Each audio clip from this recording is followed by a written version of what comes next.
quero convidar a todos a abrirem as suas Bíblias na primeira carta de João. E nós vamos continuar a nossa série de mensagens nessa carta. E temos aprendido durante os últimos meses, versículo por versículo, aquilo que o apóstolo João deixou como mensagem, não apenas para as igrejas que estavam localizadas ali na Ásia Menor, mas também para todas as igrejas cristãs em todas as épocas. Na semana passada nós começamos a falar sobre o capítulo 4 de 1 João, e nós visitamos mais uma vez o tema sobre o amor, e nós aprendemos que João ele trata em sua carta 3 vezes do amor fraternal, e isso demonstra em primeiro lugar que esse tema é algo extremamente importante para os cristãos. Em segundo lugar, nós vimos que o amor fraternal deve ser sempre relembrado, porque é muito fácil ele ser esquecido e negligenciado por nós. E em terceiro lugar, nós vimos que o amor fraternal, de fato, é algo extremamente difícil de ser praticado. Tem acontecido um fenômeno especial no mundo e também no Brasil aqui. Tem crescido cada vez mais o número de pessoas que se identificam como desigrejados. Não sei quantos de vocês já ouviram falar sobre esse termo, mas isso é uma realidade cada vez mais crescente e uma triste realidade. E quem são os desigrejados? Desigrejados são aqueles que se identificam com a fé cristã, dizem que creem em Jesus Cristo como Senhor e Salvador, porém não estão inseridos numa igreja local. Eles dizem que acreditam em Cristo, mas que não acreditam mais na igreja.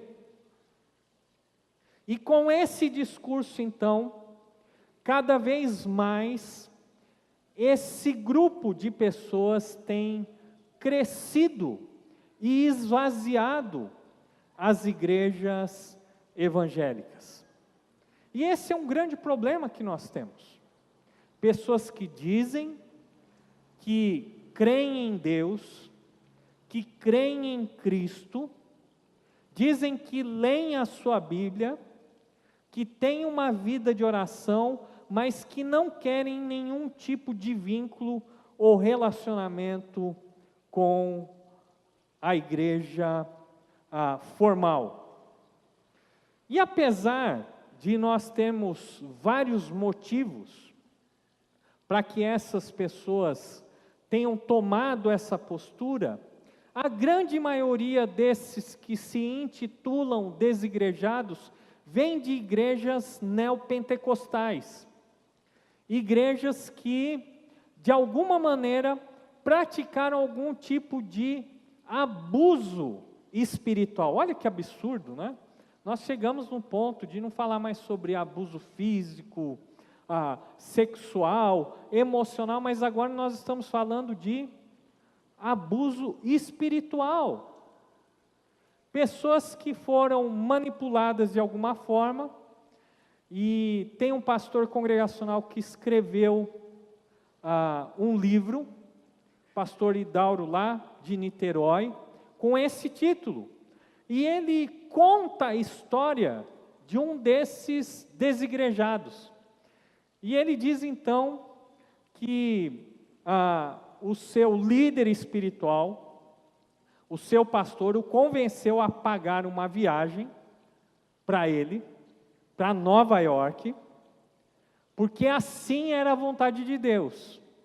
E mais, ele disse que era da vontade de Deus que aquele membro o presenteasse com uma maleta executiva muito, mas muito cara. E por causa desses tipos de abusos, é que muitas pessoas acabam abandonando essas igrejas, principalmente as igrejas neopentecostais, adeptas da teologia da prosperidade. Mas não são só esses que deixam a igreja. Existem outras pessoas que têm os seus outros motivos, outras razões.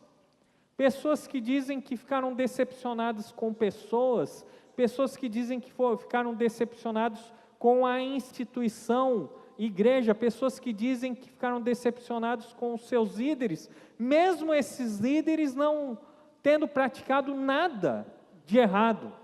Muitas vezes simplesmente por diferenças de pensamento, ou porque os seus pedidos e desejos não foram atendidos. O fato é que nós temos um grupo cada vez mais crescente. Mas será que é possível, de fato, ser cristão, ser um filho de Deus, ser um salvo, e não estar inserido no corpo de Cristo, na igreja local? Veja bem, se de fato a igreja local não é algo essencial para a vida cristã, nós precisamos rasgar a maior parte do Novo Testamento. Por quê? A maior parte do Novo Testamento foram cartas escritas para igrejas locais. Vamos ver o que João fala a respeito desse tema. E hoje nós vamos falar sobre a importância da fé, andar de mãos dadas com amor. 1 João 4, de 13 a 21, acompanhe comigo aí a leitura da palavra de Deus. A Bíblia diz: sabemos que permanecemos nele e ele em nós, porque ele nos deu o seu Espírito. E vimos e testemunhamos que o Pai enviou o seu Filho para ser o Salvador do mundo. Se alguém confessa publicamente que Jesus é o Filho de Deus, Deus permanece nele e ele em Deus. Assim conhecemos o amor que Deus tem por nós e confiamos nesse amor. Deus é amor. Todo aquele que permanece no amor, permanece em Deus e Deus nele. Versículo 17: dessa forma o amor está aperfeiçoado em nós, para que no dia do juízo tenhamos confiança, porque nesse mundo somos como ele. No amor não há medo, ao contrário, o perfeito amor expulsa o medo, porque o medo supõe castigo. Aquele que tem medo não está aperfeiçoado no amor. Nós amamos porque ele nos amou primeiro. Se alguém afirma, eu amo a Deus, mas odiar seu irmão, é mentiroso, pois quem não ama seu irmão, a quem vê, não pode amar a Deus, a quem não vê. Ele nos deu este mandamento: quem ama a Deus, ame também o seu irmão. Abaixe sua cabeça, feche seus olhos mais uma vez, vamos orar, vamos falar com o Senhor. Nosso amado Deus e Pai, agora que abrimos a Tua santa palavra, nós cremos realmente que nela nós encontramos vida, e direção segura para o nosso caminhar. Que possamos estar atentos àquilo que o Senhor quer nos ensinar nessa noite. Que Teu Espírito Santo ministre aos nossos corações, ministre a cada pessoa, trazendo convencimento da Tua parte, trazendo conformação à Tua vontade. Nós oramos, ó Deus, assim, no nome do nosso Senhor, Jesus Cristo. Amém. Como nós vimos, a carta de João toda trata de 3 testes, para que uma pessoa verifique se de fato ela é um filho de Deus. E esses testes não devem ser aplicados em relação apenas às outras pessoas, mas principalmente em relação à nossa própria vida. O objetivo de João é que ao final da sua carta, cada um de nós que diz ser um filho de Deus tenha essa plena convicção, a partir desses 3 testes. Então João ele vai tratar e vai voltar ao longo dessa carta, nesses 3 tópicos. Ele vai falar sobre o teste da fé. Um filho de Deus tem uma fé correta. Não é uma fé qualquer, mas é a fé bíblica, é a fé no Evangelho. Também um filho de Deus é aquele que demonstra na sua vida santidade. E a santidade ela é alcançada principalmente quando nós obedecemos aos seus mandamentos. Porque quanto mais nós obedecemos aos mandamentos de Deus, mais nós estamos agradando a Deus, mais a nossa vida está sendo conformada à vontade de Deus e à pessoa do próprio Senhor Jesus Cristo. E também o terceiro teste que João nos apresenta é o teste do amor. O objetivo não é dizer que você deve ter uma média. Eu creio em Cristo, eu obedeço. Não. A ideia é que esses 3 testes devem ser verificados na sua vida. Então, um filho de Deus, ele crê no Senhor Jesus, ele tem uma vida onde ele obedece a Deus e onde ele ama os irmãos. Se não há amor pelos irmãos, ele não pode alegar que realmente é um filho de Deus. Se ele não tem a fé correta, ele não pode dizer que é um filho de Deus. Se ele não demonstra na sua vida santidade, ele não pode dizer com convicção que é um filho de Deus. E por isso, João agora, ele continua falando sobre o tema do amor. Só que nesse momento, nesses versículos, ele faz uma ligação entre esses 2 temas, a fé correta e o amor aos nossos irmãos. Uma das coisas que nós podemos perceber na leitura desses versículos é a importância da palavra permanecer. E você vai encontrar isso em 3 versículos, em 4 versículos. Olha só, versículo 13, acompanhe comigo. Sabemos que permanecemos nele e ele permanece em nós, porque ele nos deu o seu Espírito. Olha só, versículo 15. Se alguém confessa publicamente que Jesus é o Filho de Deus, Deus permanece nele e ele em Deus. Agora lá no versículo 16, assim conhecemos o amor que Deus tem por nós e confiamos nesse amor. Deus é amor. Todo aquele que permanece no amor, permanece em Deus e Deus nele. Permanecer em Deus e Deus permanecer em nós. A primeira menção nesse texto fala a respeito da presença do Espírito Santo na nossa vida. A segunda menção fala sobre o confessar publicamente que Jesus é o Filho de Deus.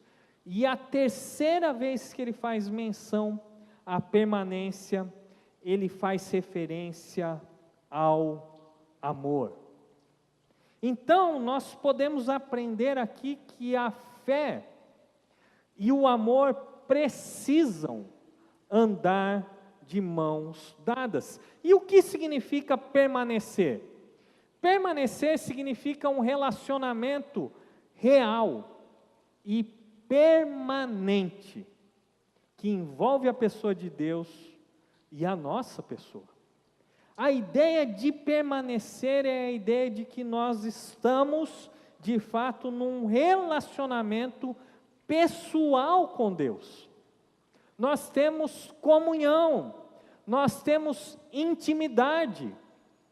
Eu conheço a Deus, eu sei quem de fato Ele é, eu experimento a Sua presença, mas Deus também me conhece. Ele sabe quem eu sou. É esse o significado de permanência. E a permanência está ligada à fé em pelo menos dois aspectos. E é isso que nós vamos ver. Primeiro, em primeiro lugar, nós vamos ver a presença do Espírito Santo em nós.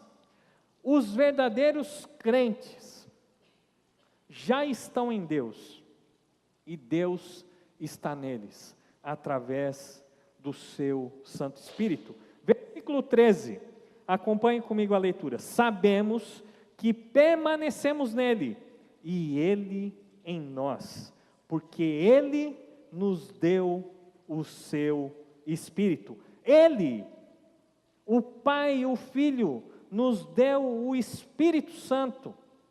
E esse Espírito nos é dado como um presente no momento em que nós cremos em Cristo como nosso Senhor e nosso único e suficiente Salvador.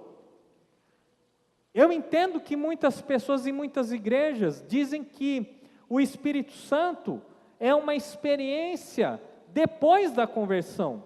O problema é que nós não encontramos essa evidência nas Escrituras. O que nós encontramos nas Escrituras é que o Espírito nos é dado no momento em que, de fato, nós entregamos a nossa vida a Cristo. Veja bem o texto de Efésios, capítulo 1, versículo 13. Olhe só o que a palavra de Deus nos diz através do apóstolo Paulo.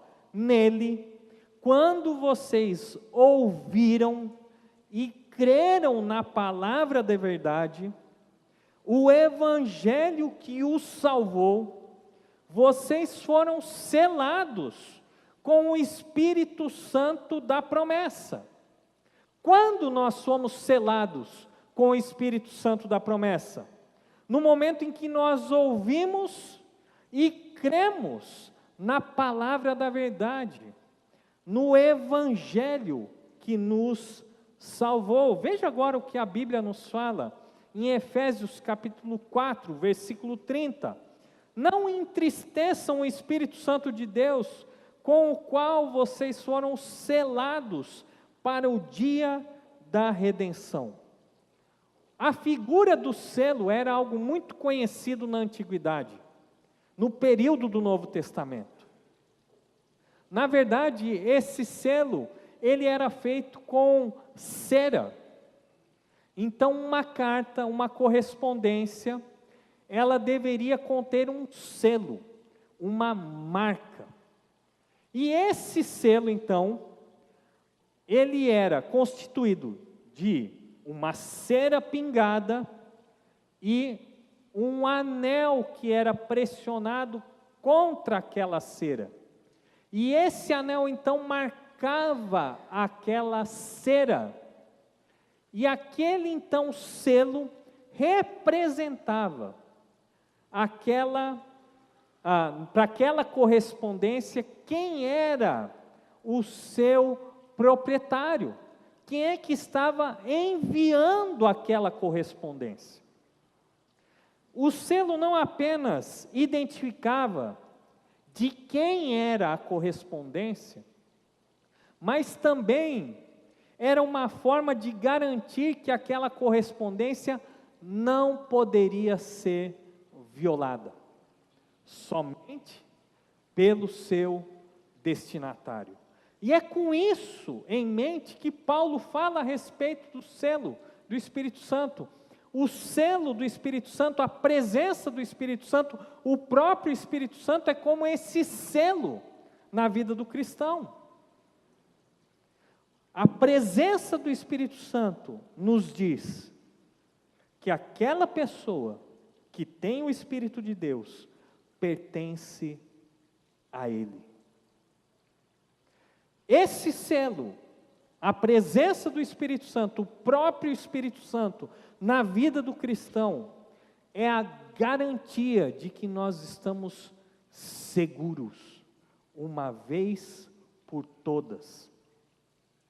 Esse selo nos garante a salvação até o dia da redenção, quando estaremos frente a frente e para sempre com o nosso Deus e o Senhor Jesus Cristo. A presença do Espírito Santo que Deus nos deu também testemunha em nosso íntimo que nós somos filhos de Deus. Abre a sua Bíblia agora em Romanos, capítulo 8, versículo 16. Olhe só o que a Bíblia nos fala ali. O próprio Espírito Santo, testemunha com o nosso espírito que somos filhos de Deus. É um testemunho interno. Aqueles que são filhos de Deus, mesmo que em alguns momentos tenham dúvida da sua fé, mesmo que em alguns momentos até tenham dúvidas a respeito da sua salvação, no fundo, eles sabem que o Espírito Santo testemunha, junto com o nosso espírito, que nós somos de fato filhos de Deus. Uma outra coisa interessante a respeito do Espírito Santo na vida do cristão, encontra-se naquele texto bem conhecido. Abra comigo agora a sua Bíblia em Gálatas, capítulo 5, versículos 22 e 23. E olhe só o que a Bíblia nos diz: mas o fruto do Espírito é amor, alegria, paz, paciência, amabilidade, bondade, fidelidade, mansidão e domínio próprio. Contra essas coisas não há lei. O Espírito Santo na vida de um cristão produz esse fruto. E esse fruto é composto dessas qualidades. Então nós temos amor, alegria, paz, paciência, amabilidade, bondade, fidelidade, mansidão e domínio próprio. Quando nós realmente estamos em Cristo e o Espírito Santo habita em nossa vida, ele traz transformação. E essa transformação tem que ser visível. É o fruto do Espírito na vida de um cristão. Não é o cristão que fabrica esse fruto. Não é através do seu empenho, do seu esforço, mas é algo que só o Espírito Santo de Deus pode produzir na vida de uma pessoa. Então, se você acha difícil amar, se você acha difícil se alegrar quando tudo vai mal, se você acha difícil sentir paz, mesmo em meio a vários conflitos, se você acha difícil demonstrar paciência, amabilidade para com as outras pessoas, bondade para quem nos prejudica, fidelidade. Se você acha difícil demonstrar mansidão e ter domínio próprio, você chegou a uma excelente conclusão. Porque se não é difícil, nós podemos entender que é quase impossível. Só a pessoa que teve um encontro pessoal com Jesus, que tem o Espírito Santo de Deus, é capaz de ter essas qualidades na sua vida. Só por Ele. Quando eu olho para a minha vida, por mim mesmo, eu sou incapaz de dar esse fruto. Mas quando eu olho para a minha vida, e eu vejo amor, alegria, paciência, amabilidade, bondade, fidelidade, mansidão e domínio próprio, eu chego à conclusão que é o Espírito de Deus, o Espírito Santo de Deus, em mim, produzindo o seu fruto. O Espírito Santo de Deus produz de fato transformação. E o fato de Deus nos ter dado o seu Espírito, isso nos mostra que Deus permanece em nós e nós permanecemos em Deus. Mas tem um segundo aspecto da fé que João fala aqui, versículos 14 e 15. E aqui, João vai falar sobre a evidência de uma confissão pública a respeito de Jesus Cristo. Uma pessoa que, de fato, é um filho de Deus, ele vai confessar publicamente essa verdade, que Jesus é o Filho de Deus, que Jesus é o Salvador do mundo. Versículos 14 e 15 nós lemos: e vimos e testemunhamos que o Pai enviou seu Filho para ser o Salvador do mundo.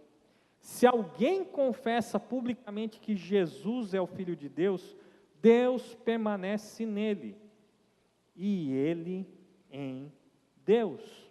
Nós já aprendemos, e João já falou em outro momento na sua carta, a respeito da confissão pública. Mas para que não haja nenhuma dúvida, é importante nós relembrarmos, confessar publicamente que Jesus é o Filho de Deus, que Ele é o Salvador do mundo. Não é simplesmente recitar um credo,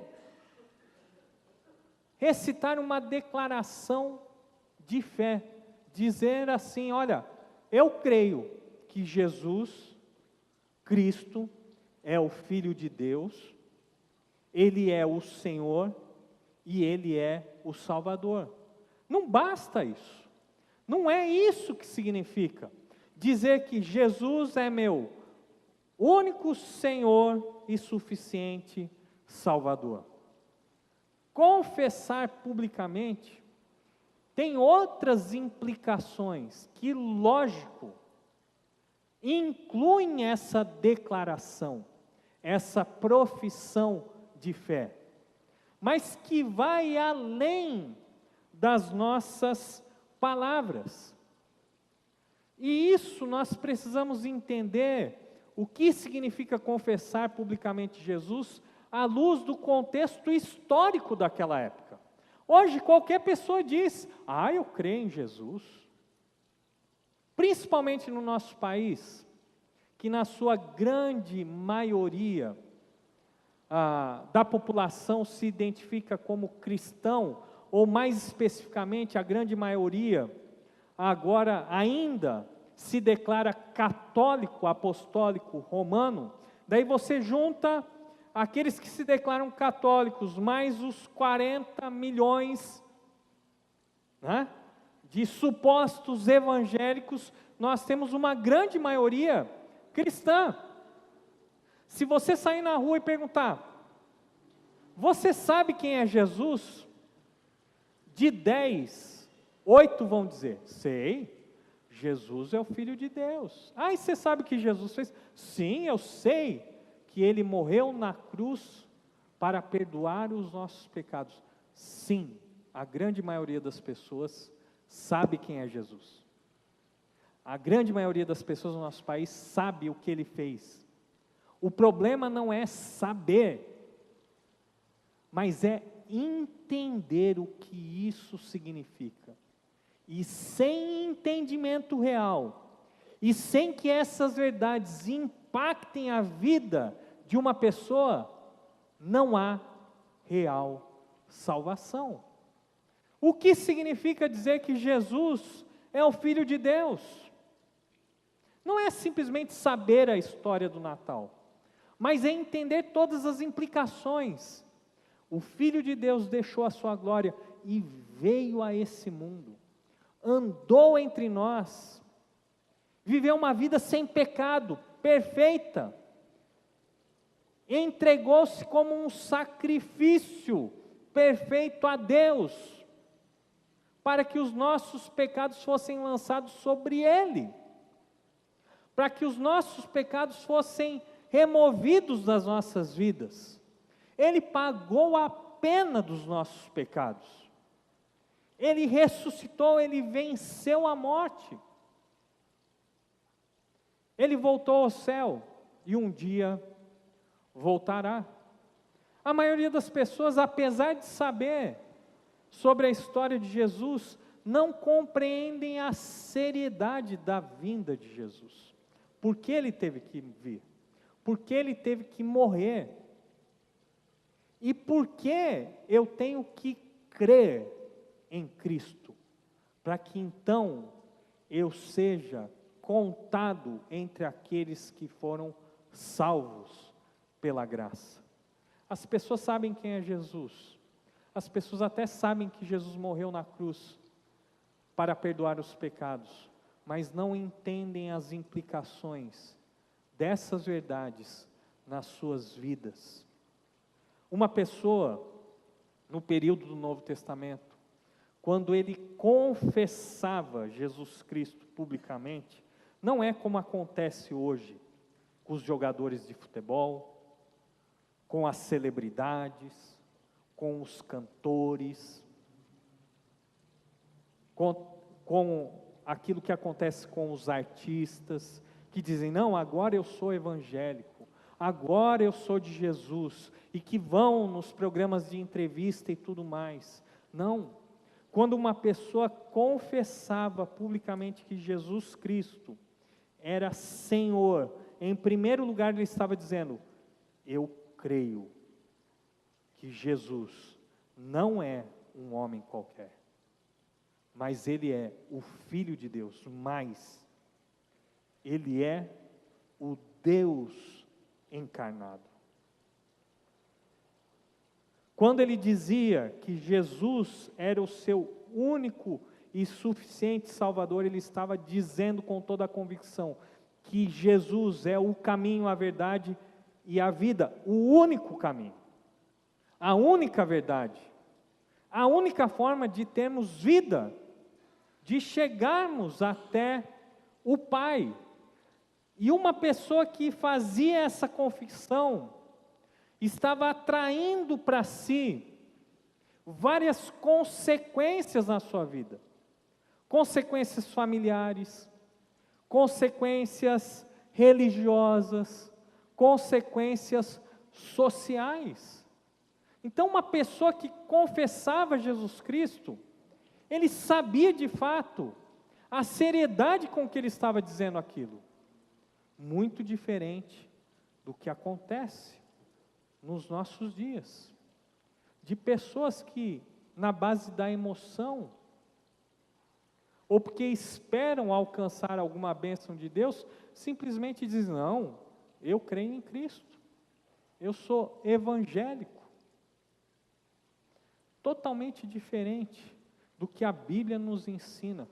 A nossa confissão pública tem que estar em coerência com a nossa vida. E, infelizmente, eu estou vivendo numa época onde nós constatamos a presença de cristãos, crentes nominais, a semelhança do que acontece no catolicismo romano. Pessoas que dizem uma coisa, mas vivem totalmente como se não conhecessem a Cristo. Pessoas que reduziram o relacionamento com Deus a uma mera religiosidade, de ir ao templo uma vez por mês, quem sabe 3 vezes ao ano. Não, aquele que é filho de Deus, ele tem uma fé sólida. Fé essa que é constatada pela presença e atuação do Espírito Santo na vida da pessoa, e fé essa que é demonstrado por palavras e principalmente através das suas ações. Do outro lado, nós temos João falando sobre a importância do amor, e nós vamos ver essas verdades nos versículos 16 a 21, acompanhem comigo aí a leitura na palavra de Deus. Versículo 16 diz assim: assim conhecemos o amor que Deus tem por nós, e confiamos nesse amor. Deus é amor. Todo aquele que permanece no amor, permanece em Deus, e Deus nele. Dessa forma o amor está aperfeiçoado em nós, para que no dia do juízo tenhamos confiança, porque nesse mundo somos como ele. Versículo 18, no amor não há medo, ao contrário, o perfeito amor expulsa o medo, porque o medo supõe castigo. Aquele que tem medo não está aperfeiçoado no amor. Nós amamos porque ele nos amou primeiro. Se alguém afirmar, eu amo a Deus, mas odiar o seu irmão, é mentiroso. Pois quem não ama a seu irmão, a quem vê, não pode amar a Deus a quem não vê. Ele nos deu este mandamento: quem ama a Deus, ame também o seu irmão. Não basta ter fé, é necessário também ter uma vida marcada e pautada pelo amor. E esse amor que João fala, nesse texto específico, ele contempla 2 dimensões: a dimensão vertical e a dimensão horizontal. A vertical nos fala a respeito do nosso amor para com Deus, e a vertical nos fala sobre o nosso amor aos nossos irmãos. A dimensão vertical, que nós vamos ver, em primeiro lugar, nós vamos encontrar isso nos versículos 16 a 19. Leia comigo mais uma vez o que a palavra de Deus nos diz, com isso em mente: o nosso amor para com Deus e o amor de Deus para conosco. Assim conhecemos o amor que Deus tem por nós e confiamos nesse amor. Deus é amor. Todo aquele que permanece no amor, permanece em Deus e Deus nele. Dessa forma, o amor está aperfeiçoado em nós, para que no dia do juízo tenhamos confiança, porque neste mundo somos como ele. No amor não há medo, ao contrário, o perfeito amor expulsa o medo, porque o medo supõe castigo. Aquele que tem medo não está aperfeiçoado no amor. Nós o amamos porque ele nos amou primeiro. 2 resultados do amor de Deus em nossas vidas. O primeiro resultado é a confiança. Essa confiança é uma esperança, é uma certeza para aquele dia, o dia do juízo de Deus. Por isso, aquele que permanece no amor de Deus não deve ter medo de Deus. Ao invés de nós nutrirmos medo de Deus, nós devemos nutrir amor, e o amor a Deus e o amor de Deus por nós gera em nós confiança. O amor e o medo não podem caminhar juntos.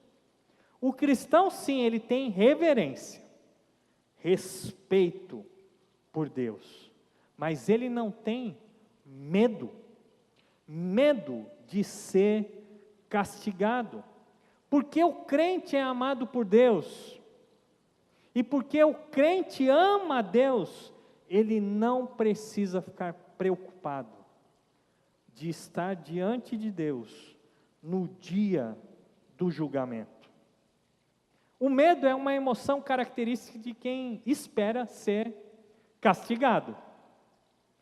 Se eu temo ser castigado, é lógico que eu vou viver com essa insegurança. Mas o cristão não precisa ter medo. Ele não precisa viver inseguro a respeito do seu futuro. Pelo contrário, ele tem a convicção de que ele não será castigado no dia do juízo. Isso por quê? Porque ele foi perdoado através de Jesus Cristo. Aqui nós encontramos várias vezes a expressão aperfeiçoado. Aquele que tem medo não está aperfeiçoado no amor, mas aquele que ama, ele está sendo aperfeiçoado.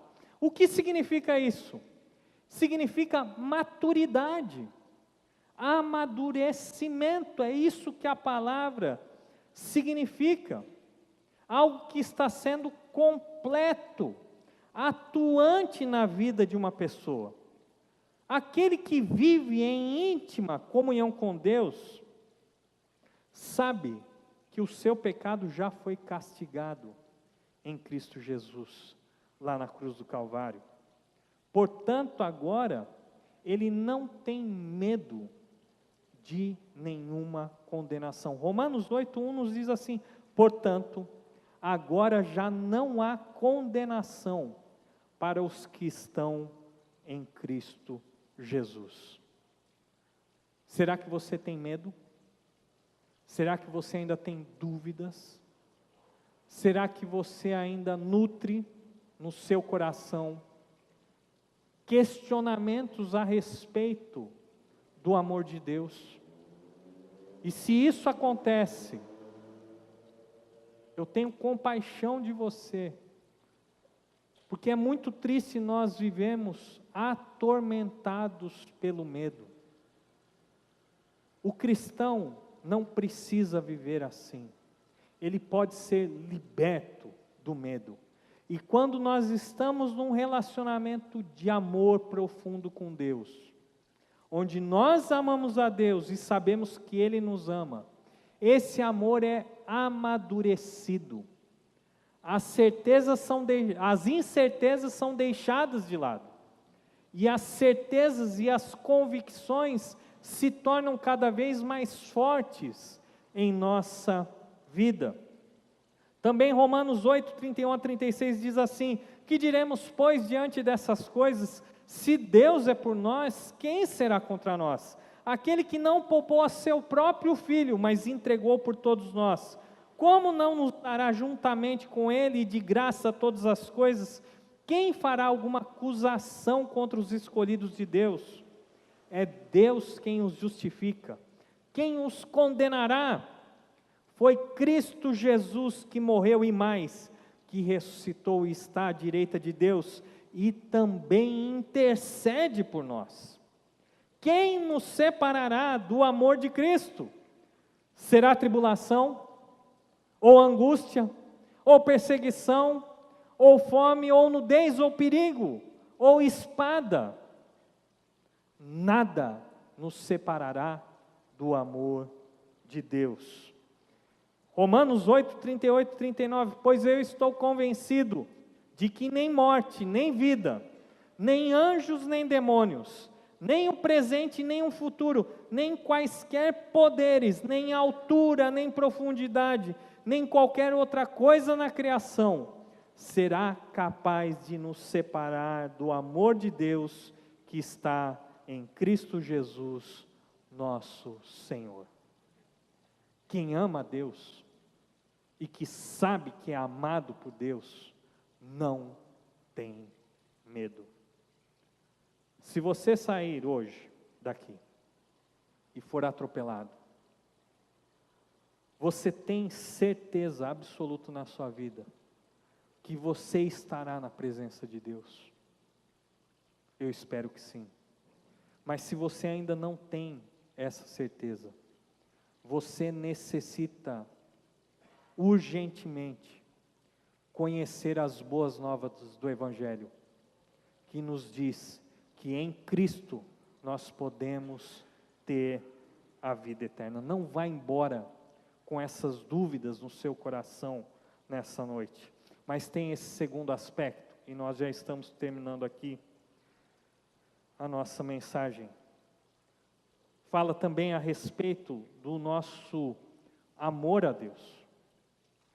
O amor a Deus e também agora na dimensão horizontal do nosso amor aos nossos irmãos. Versículos 20 e 21. Se alguém afirmar, eu amo a Deus, mas odiar seu irmão, é mentiroso. Pois quem não ama a seu irmão a quem vê, não pode amar a Deus a quem não vê.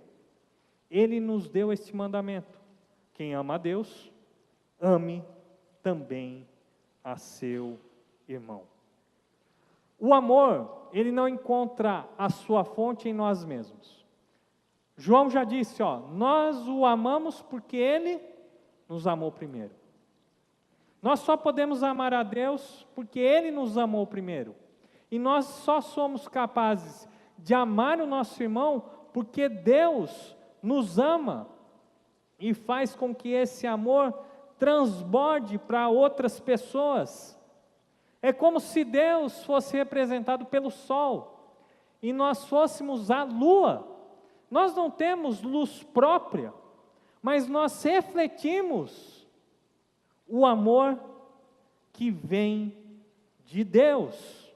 É assim que nós devemos ser em nossos relacionamentos. Quando estamos unidos à fonte do amor que é Deus, só assim nós somos capazes de amar os outros. E a Bíblia é categórica, ela diz assim: é impossível alguém amar a Deus se ele não for capaz de amar o irmão. O amor que nós temos para com Deus, ele se torna visível à medida que nós amamos os nossos irmãos. E por que é assim? Porque, gente, é muito mais fácil amar quem nós vemos do que amar aquele que nós não vemos. Se nós não somos capazes de demonstrar amor para a pessoa que está ao nosso lado, como é que nós vamos, de fato, afirmar que amamos a Deus? Isso é impossível. E por que amar os irmãos é tão importante? Nós encontramos 3 razões. Em primeiro lugar, porque os nossos irmãos e irmãs são criaturas de Deus, criados à sua imagem e semelhança. Não que o homem e a mulher sejam algum tipo de divindade, mas eles são criados à imagem e semelhança de Deus. Ainda que seres totalmente depravados, no sentido de incapazes de chegar até a presença de Deus através dos seus próprios méritos, ainda assim, no homem e na mulher nós encontramos um reflexo da imagem e da semelhança de Deus. Por isso, João diz: quem não ama seu irmão, não ama a Deus. Uma segunda razão, porque Deus ama os nossos irmãos. Se Deus, que é Deus, ama o nosso irmão, como é que nós temos a coragem de não amá-lo, uma vez que o nosso irmão é precioso, é amado por Deus. E em terceira razão, porque Jesus morreu também pelos nossos irmãos. Por isso, nós devemos amar ao nosso irmão. Ele é a imagem e semelhança de Deus. Porque Deus o ama. E porque Jesus deu a sua vida também pelo nosso irmão. O mandamento do amor provém do próprio Deus. Amar a Deus e amar ao irmão estão totalmente entrelaçados, não podem ser divididos. Por outro lado, quando alguém deixa de amar o irmão, ele também deixa de amar a Deus. E como isso é sério. E é esse o ensino que nós encontramos na palavra de Deus. Encerrando, é possível alguém dizer com sinceridade que crê em Jesus Cristo como Senhor e Salvador? É possível realmente alguém dizer com convicção que é um filho de Deus, que é um salvo, e não amar o seu irmão? É possível ter comunhão com Deus à parte da igreja de Deus? Não. Então, infelizmente, os desigrejados estão imersos num equívoco teológico, porque não dá para amar a Deus sem amar o irmão. E eu queria desafiar você a nessa noite a olhar para os seus irmãos com outros olhos. Não veja simplesmente a igreja como sendo algo à parte de você, porque a igreja não é esse prédio, não é o nosso estatuto social, não é a liderança, não sou eu como pastor, não é nada disso. A igreja está aqui, ó. São pessoas que têm nome, sobrenome, que têm endereço, que têm suas qualidades, mas que têm os seus muitos defeitos. A igreja nada mais é do que o laboratório de Deus para trabalhar em nós o amor. Ninguém pode querer ser paciente se não for testado na sua paciência. Ninguém pode crescer no amor sacrificial se de fato não fizer algo em bem, para o bem do próximo, que vai trazer algum tipo de perda ou prejuízo. Ninguém vai poder exercitar bondade se não estiver diante da maldade. A igreja, ela é preciosa. É a noiva de Cristo.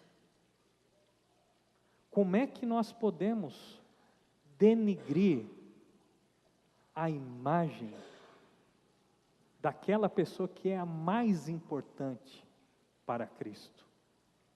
Sim, nós não somos perfeitos, mas é aqui que Deus está trabalhando nas nossas imperfeições, e por isso, persevere, não desista nunca da igreja de Cristo, porque é ali na igreja que nós demonstramos que amamos os nossos irmãos, e que é ali que nós então evidenciamos que também amamos a Deus. Abaixe sua cabeça, feche seus olhos, nós vamos orar. Eu quero que você ore silenciosamente nesse momento. Coloque a sua vida diante de Deus. Pergunte para Deus: Deus, eu tenho amado ao Senhor Daí pergunte para si mesmo: eu tenho amado os meus irmãos? Será que falta uma disposição de servir, de querer estar junto, de querer ajudar o nosso irmão, de valorizar o corpo de Cristo? Será que existe ainda, mesmo depois de nós ouvirmos tantas mensagens, alguma mágoa, algum rancor, algum impedimento? Isso não agrada a Deus. Se nós queremos agradar a Deus, nós temos esse mandamento: aquele que ama a Deus, ame também o seu irmão. Senhor Deus, muito obrigado pela Tua palavra. Nós oramos em nome de Jesus. Amém.